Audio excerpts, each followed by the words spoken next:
Salutations et bienvenue sur une nouvelle vidéo. Aujourd'hui, je vais vous présenter la plateforme BingX, à quoi elle sert et l'entièreté des fonctionnalités qu'elle présente.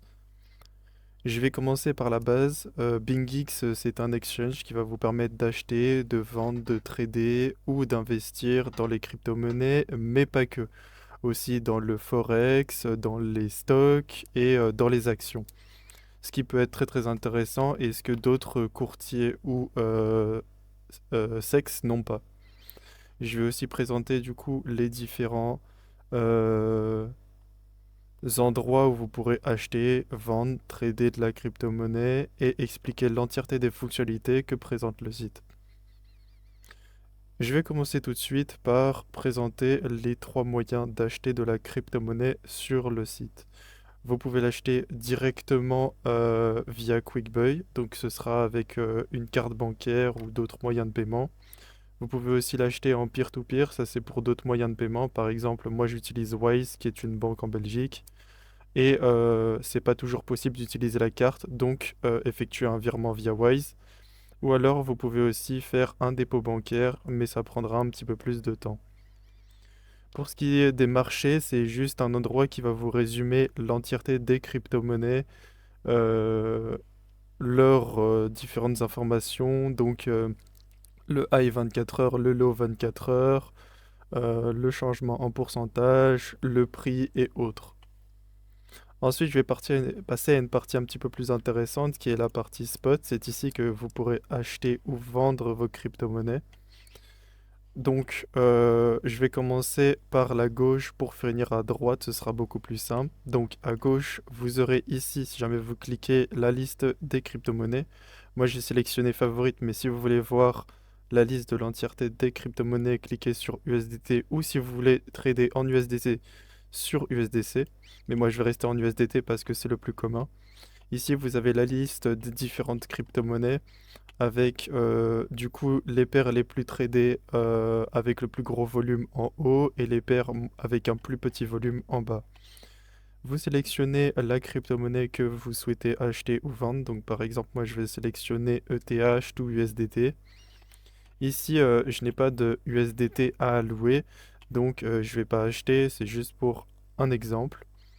Juste en dessous, vous avez le graphique. Alors, ce qui est bien avec la plateforme, c'est qu'elle intègre une vue de TradingView qui est pour moi la meilleure manière d'afficher un graphique, les indicateurs et autres.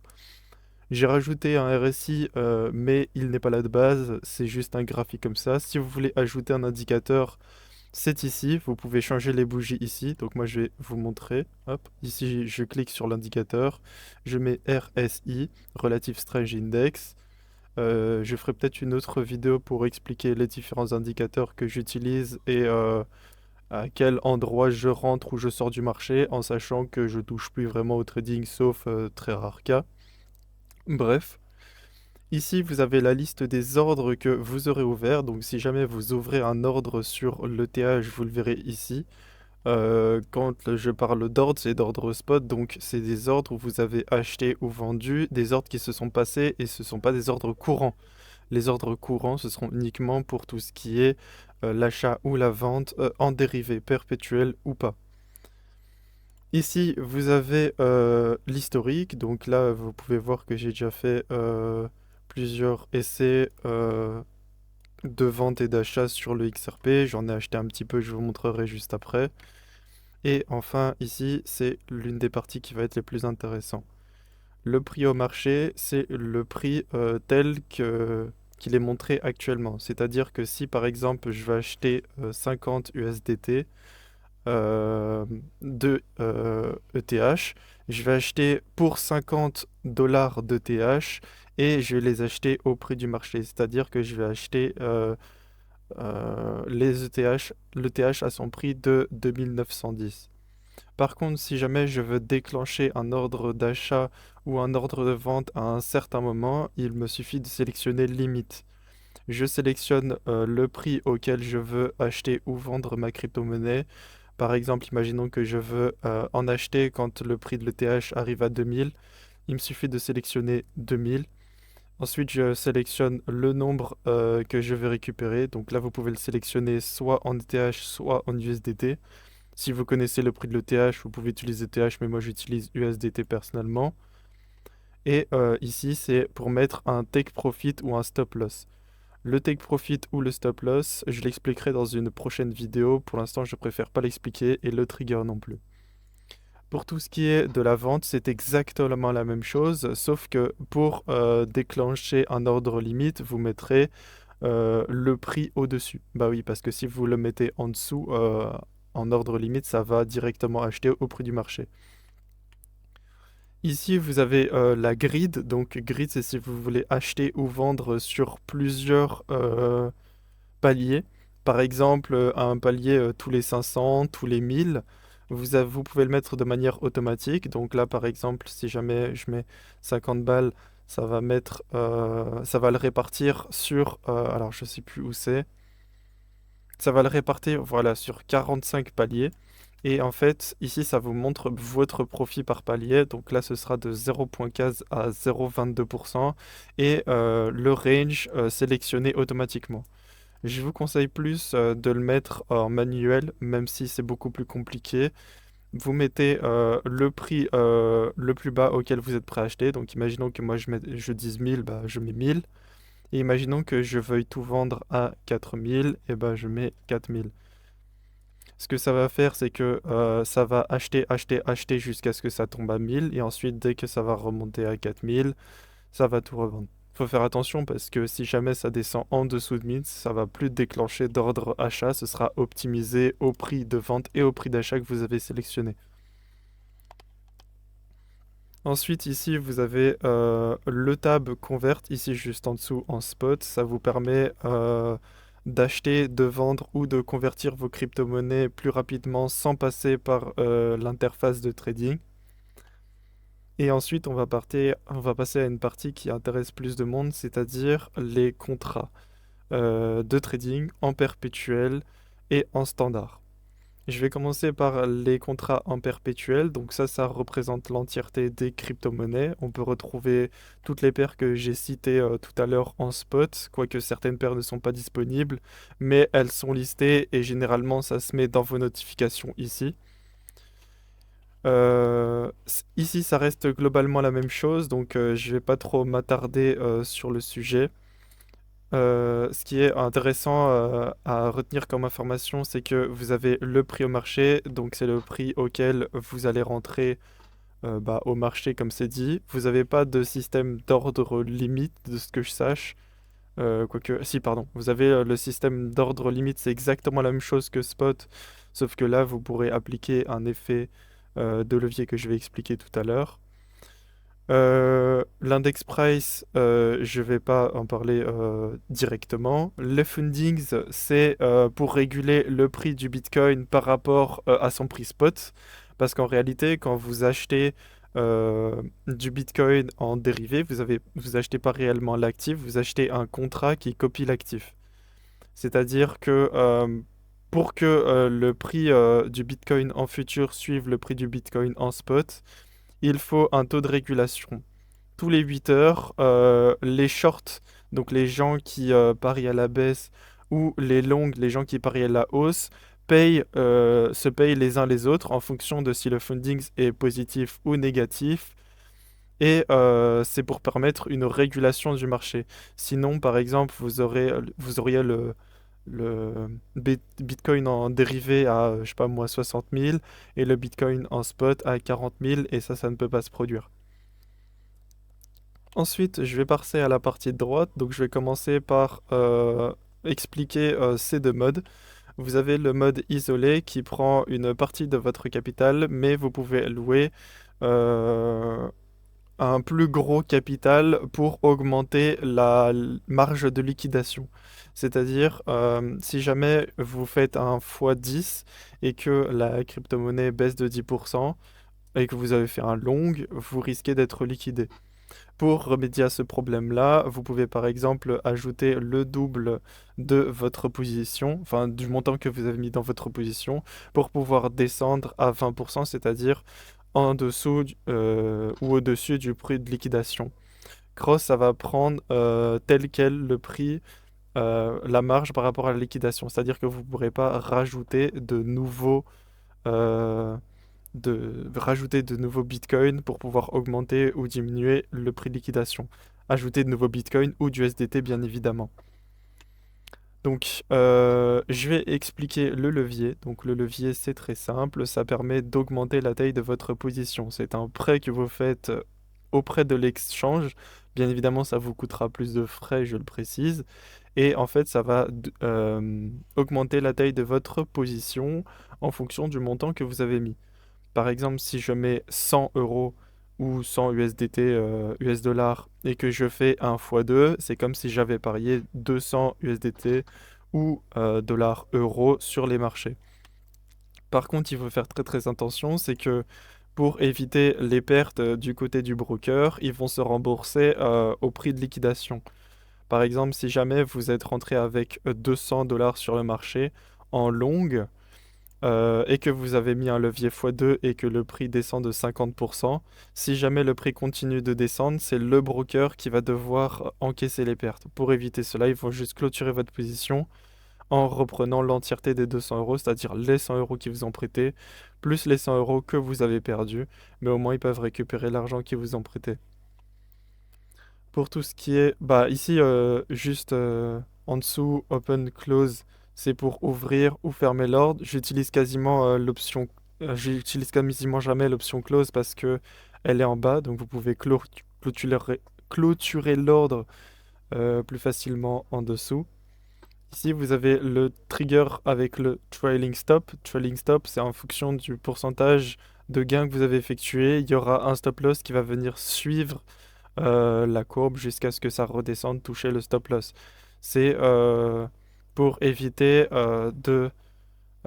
si jamais le prix retombe en dessous ou au-dessus du prix auquel vous êtes rentré sur le marché, encaisser des pertes.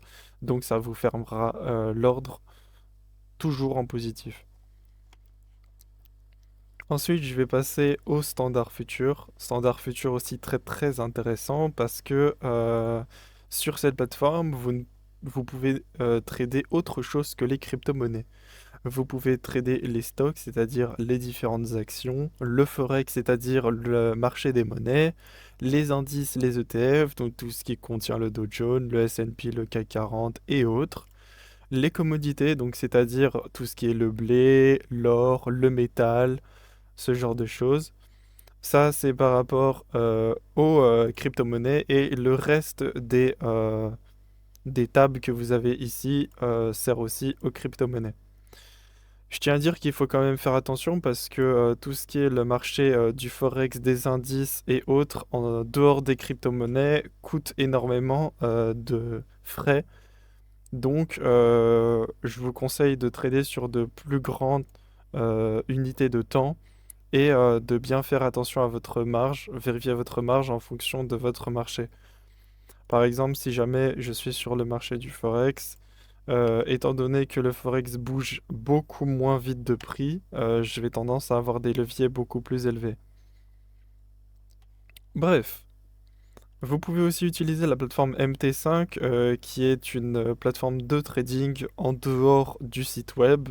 MetaTrader 5. Il y a aussi MetaTrader 4, mais je ne pense pas qu'il soit pris en compte par le site.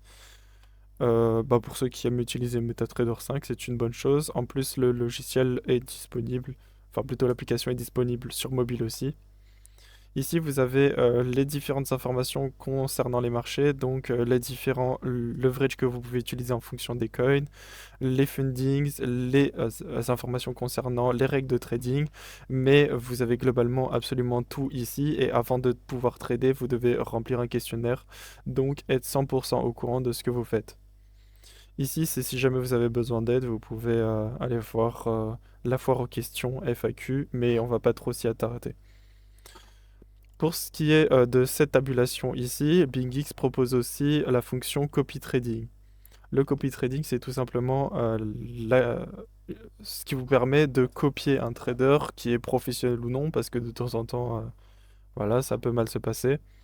et encaisser vos gains en fonction de ces gains. Ça veut dire que quand le trader, ce qu'on appelle le master trader, va ouvrir une position, vous ouvrirez une position en même temps, et lorsqu'il va fermer la position, vous la fermerez en même temps. En échange des gains qu'ils vont vous donner, ils toucheront une commission. La commission est de 20%, il me semble, si je dis pas de bêtises. Ce qui est pas mal, c'est qu'ils offrent une protection de 10 dollars de perte au début, mais il faut quand même faire très très attention parce qu'on n'est jamais à l'abri de grosses pertes, on n'est jamais mieux servi que par soi-même. Ici, vous avez le leaderboard avec les meilleurs copy traders, leurs profits, leurs risques, ce qui représente le risque qu'ils ont pris sur les marchés. Plus c'est élevé, plus... moi, c'est une bonne chose. Non, c'est... là. Oui, c'est ça. Plus c'est élevé, moins c'est une bonne chose. Donc, vaut mieux prendre des traders avec un très très petit risque. Et ici, c'est si jamais vous voulez rejoindre les copy traders, mais je vous conseille d'aller le voir par vous-même, c'est pas ce que j'ai envie d'expliquer dans la vidéo. Ensuite, je vais expliquer le wheels, ils appellent ça le wheels, mais en réalité c'est tout ce qui est le stacking, le lending et tous les dérivés qui vont avec. Donc en gros, c'est le fait de bloquer une crypto-monnaie sur la plateforme pour ensuite être rémunéré. Par exemple, si vous avez envie de bloquer vos USDT, donc vos US dollars tokens sur la plateforme, vous pouvez par exemple le bloquer pendant 7 jours et avoir un taux d'intérêt de 7,25%. Je tiens à dire que le taux d'intérêt, il est annualisé, ce n'est pas sur un mois, c'est sur un an. Sinon, ce serait beaucoup trop beau. Moi, par exemple, actuellement, je suis en train de bloquer des USDT et je suis en train de bloquer des XRP. Je vous montrerai ça tout à l'heure. Et ensuite, pour automatiser ce que je vous avais dit, donc les endroits où vous pouvez rentrer ou sortir, je vais vous remontrer ici. Donc Grid, vous le retrouvez aussi ici, Grid Trading. Vous avez des robots, c'est pas vraiment des robots, c'est des algorithmes qui vont trouver les endroits où acheter et les endroits où vendre en fonction de paliers. Vous avez l'option avec du leverage qui est plus dangereuse. Comme je vous ai expliqué, le leverage, vous pouvez toucher le prix de liquidation. Mais si vous savez ce que vous faites, alors vous pouvez créer un bot par rapport à ça. Et si jamais vous estimez qu'il y a une crypto-monnaie qui va grandir sur du long terme et que vous voulez rentrer dedans euh, tous les certains montants et ne pas encaisser trop de pertes, vous pouvez rentrer petit à petit et du coup, vous pouvez prendre le spot grid. Ça, je connais pas, donc je ne préfère pas parler. Je vais le passer. Ici, vous avez des rewards pour les nouveaux utilisateurs. Donc, moi, je les ai déjà tous pris, comme vous pouvez voir. Vous pouvez gagner jusqu'à beaucoup d'argent. Donc là, ils disent jusqu'à 5000 dollars en vous inscrivant sur la plateforme et en faisant différentes tâches. C'est à peu près tout pour tout ce qui est des différentes informations concernant la tabulation de BingX et on va passer maintenant au compte. Donc je vais commencer par la sécurité du compte ici. Ici vous aurez votre UID, donc c'est votre identifiant BingX. Vous pouvez changer votre avatar, votre frame, votre nom d'utilisateur, votre genre. Mais toutes ces informations sont finalement que très peu utiles puisque ça représente que votre profil et c'est uniquement vous qui allez le voir. Ensuite, vous avez tout ce qui est les informations de sécurité. Donc vous pouvez, et je vous conseille grandement parce que c'est très très important de mettre le plus d'informations possible pour sécuriser votre compte. Je vais le rajouter, je ne l'ai pas encore mis, l'authentification par Google, votre numéro de téléphone, votre adresse email, votre mot de passe. Et ensuite, ajouter, c'est aussi très important, un code anti-phishing. Si jamais quelqu'un veut bypass les doubles authentifications, ils peuvent vous envoyer un faux email. Et pour déceler le vrai du faux, vous pouvez ajouter un code. Je vais l'ajouter moi, parce que voilà, je vais mettre Frozen. Voilà, continue. Ah, il me demande une vérification par email. Hop, Gmail.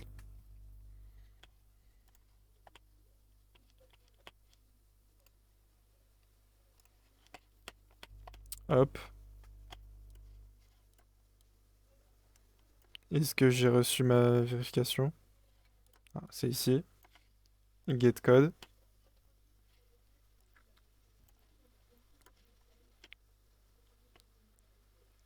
Normalement, je devrais recevoir l'email d'ici peu. Voilà. Hop. Et voilà, c'est activé. Et maintenant, à chaque fois que je vais recevoir un email, il y aura un code de phishing juste au cas où. Ici, vous avez la vérification d'identité et c'est là où j'ai trouvé un énorme intérêt dans BingX, c'est que vous n'êtes pas obligé de vérifier votre identité pour pouvoir acheter ou vendre des crypto-monnaies. C'est-à-dire que vous pouvez tout simplement rentrer sur la plateforme et l'identification n'est pas du tout obligatoire pour tout ce qui est l'achat, mais aussi tout ce qui est le trading. Moi, par exemple, je ne me suis pas vérifié et j'ai fait un dépôt en crypto-monnaie et je peux commencer directement le trading. Ici, vous avez les liens de parrainage, donc je trouve qu'ils sont pas très très intéressants sur BingX, mais je vous le présente quand même. Vous récupérez 10% des commissions prises sur les trades faits sur la plateforme BingX. C'est-à-dire que si jamais vous référez un de vos amis qui commence à trader et que par exemple BingX reçoit 1 euro de commission, 1 dollar de commission, pardon, et bah vous toucherez 10 centimes de dollars de commission. Voilà, je vais continuer. Ici, vous avez mes gains du coup lors de mon inscription. Je suis à 155 dollars. Comme My Copy Trading, moi j'en ai pas. Ici c'est pour devenir trader. Ici vous aurez l'entièreté de vos achats sur la plateforme. Moi j'en ai pas fait parce que comme je vous ai dit, j'ai déposé directement des crypto-monnaies. Ici vous avez la liste de vos trades. Donc là par exemple, vous pouvez voir que j'ai pas de trade. Enfin il me semble pas. Ouais voilà. Je n'ai pas de trade. Euh, Ici, vous avez l'API. Si jamais vous avez envie d'utiliser un logiciel tierce extérieur, c'est totalement possible. Il vous suffit de lire la documentation. J'ai pas envie de vous orienter sur ça, mais voilà, il vous suffit de créer une clé d'API et ensuite de suivre les différentes consignes. Si jamais vous avez envie de créer des sous-comptes, c'est totalement possible. Donc, par exemple, pour avoir un compte où vous allez trader, un compte où vous allez gérer votre copy trading, un compte où vous allez mettre votre crypto-monnaie en stacking, c'est totalement possible. Il vous suffit de le créer. Moi, je me sers pas de cette fonction-là, mais voilà, je tiens à dire que c'est disponible. Ici, j'ai rien touché, mais vous pouvez toucher. Ici, c'est pour inverser les couleurs concernant les bougies. Ici, c'est pour votre unité de temps. Les notifications, je les ai désactivées par email. Je vous conseille de faire de même. Évitez les emails promotionnels de la plateforme. Donc moi je l'ai désactivé, voilà. Et je pense que c'est à peu près tout par rapport à ça. On va passer ici aux assets. Donc là, si jamais vous passez votre souris sur assets, vous avez différents comptes. Vous avez le compte Fund. Le compte Fund, c'est tout ce qui est l'argent avec lequel vous pourrez faire du stacking, l'argent avec lequel vous pourrez investir en copy trading. Ah non, copy trading c'est ici. Là, c'est pour le stacking. Ici, c'est pour les futurs. Donc en gros, c'est l'argent que vous avez mis pour votre compte de trading. Pour transférer l'argent, il vous suffit juste de cliquer sur transfert. Vous sélectionnez le compte sur lequel vous voulez faire duquel vous voulez faire un transfert et le compte sur lequel vous voulez faire un transfert. Et ensuite, vous mettez le montant et vous mettez confirme. Moi, j'ai pas d'argent à transférer, donc je ne vais pas le faire. Ici, vous avez l'argent que vous avez mis en Gridbot. Et ici, c'est l'argent qui est actuellement en stacking ou qui est actuellement utilisé. Donc moi, j'ai acheté pour 50 dollars de XRP parce que je pense que ça va monter. Je me suis fait différents paliers. Je vais acheter par exemple quand ce sera à 50 centimes, quand ce sera à 45 centimes et quand ce sera à 40 centimes. J'ai prévu pour ça mes 200 USDT. Je tiens à dire quelque chose, si jamais vous avez une crypto-monnaie dont vous ne vous servez pas, évitez de la laisser comme ça sur la plateforme et mettez-la en stacking. Ça va vous générer des intérêts et sur du long terme, ça peut faire la différence. Moi, par exemple, j'ai mis pour 7 jours mes USDT en stacking avec un APR à 18%, ce qui est largement plus que le plus gros délivré qui est à 6% par exemple en France ou en Belgique. Et enfin, ici, c'est les différentes informations concernant vos transactions. Et je pense qu'on a fait le tour de la plateforme BingX. Ici, elle est disponible sur mobile, donc si vous voulez la voir sur le Play Store ou sur l'Apple Store, c'est totalement possible. Et vous avez le mode nuit, mais moi je préfère laisser le mode jour. Vous pouvez sélectionner la langue ici. Moi, je ne l'ai pas changé parce que je suis habitué à avoir l'entièreté de mes DEX, CEX, Broker, Exchange en anglais. Et je vous souhaite bah, de kiffer la plateforme et si vous trouvez qu'elle est bien, vous inscrire. Bref, voilà, c'était tout pour moi. Ciao, ciao.